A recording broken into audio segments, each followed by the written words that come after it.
जब हम उनसे बात कर रहे थे वो बहन से, मैंने आपको बताया, तो उस बहन ने बहुत अच्छी बात कही। उन्होंने कहा, मैंने पूछा कि आपको ये नहीं होता है कि मेरे साथ ही ऐसा क्यों हुआ? तो उन्होंने बहुत अच्छा उत्तर दिया। उन्होंने कहा कि नहीं, ये जो परीक्षाएँ आई हैं और मुझे आगे बढ़ाने आई हैं। देखिए, शरीर का इतना बड़ा पेपर आने के बाद भी कितनी स्टेबल है वो आत्मा। उन्होंने एक बार भी ये नहीं कहा कि गलत हुआ। नहीं तो क्या होता है ना कि जब हम पहले तो कहते हैं सही है सब कुछ, पर धीरे-धीरे जब बात करते हैं तो फिर कहते हैं कि नहीं, बाकी सब तो ठीक है, ड्रामा कल्याणकारी है, लेकिन मेरे साथ ऐसा क्यों हुआ? मेरे बच्चों के साथ क्या होगा? उन्होंने कहा पहले मुझे लगता था मेरे बच्चों के साथ क्या होगा, पर जब से एक अभ्यास उन्होंने किया है, वो कौन-सा अभ्यास? बाबा बैठा है। मेरे घर की ज़िम्मेवारी, परिवार की ज़िम्मेवारी बाबा की है। तो उन्होंने कहा मेरे को, मेरे अंदर से वो डर भी खत्म हो गया। तो इसीलिए उन्होंने कहा जो ड्रामा का सीन आ रहा है, वो क्या है? आगे बढ़ाने के लिए आया है। कितनी बड़ी बात है ये। तो हमने उनको यही बोला कि आप बहुत शक्तिशाली आत्मा हैं, क्योंकि शरीर का इतना बड़ा पेपर आने के बाद भी आप इतने स्टेबल हैं। तो हम अपनी चेकिंग करें। कहीं छोटी-छोटी बातों में परेशान तो नहीं हो जाते हैं? कहीं छोटी-छोटी बातों में इरिटेट तो नहीं हो जाते हैं? कहीं छोटी-सी बात होती है और हम उसको बड़ा तो नहीं बना देते हैं? चेक करना है। कई लोग हमें कहते हैं, आते हैं कि आपको पता है उसने ना मेरे को 100 लोगों के सामने मेरी बेइज़्ती कर दी, क्रिटिसाइज़ किया। क्या करें हम? तो मैं उनको यही बोलता हूँ कि उन्होंने क्रिटिसाइज़ किया तो क्या हो गया ये बताइए मुझे? किसी ने आपको गलत बोल दिया, क्या हुआ उससे?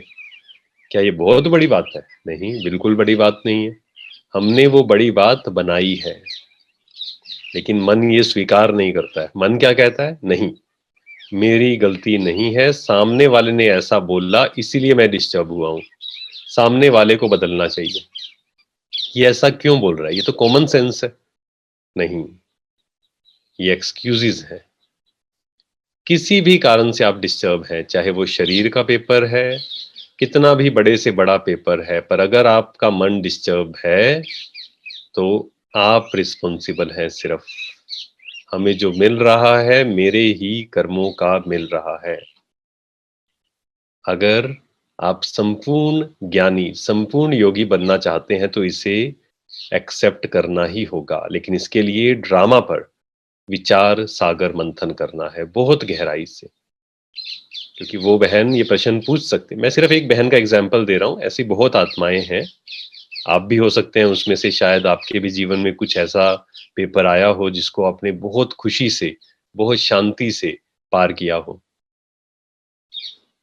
क्योंकि वो भी तो पूछ सकते हैं ना कि मेरे साथ ऐसा क्यों? मेरे साथ ही ऐसा क्यों हुआ? नहीं, उन्होंने समझा भगवान कह रहा है ड्रामा कल्याणकारी है। ड्रामा का एक-एक सीन कल्याणकारी है।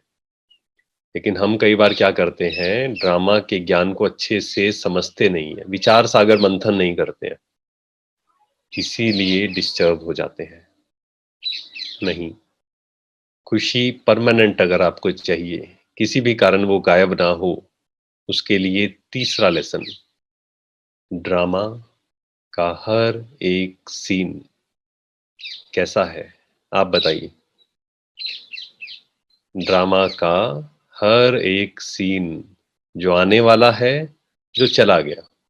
कोई आपके लिए गलत बोलकर गया, किसी ने आपके साथ गलत किया, आपने उस पे विश्वास किया, लेकिन उसने विश्वासघात किया, पास्ट हो गया है।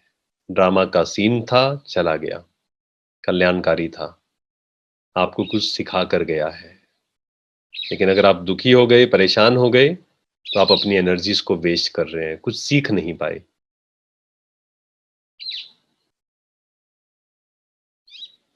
ड्रामा का हर एक सीन कल्याणकारी है। किसी भी आत्मा के साथ अन्याय नहीं हो रहा है।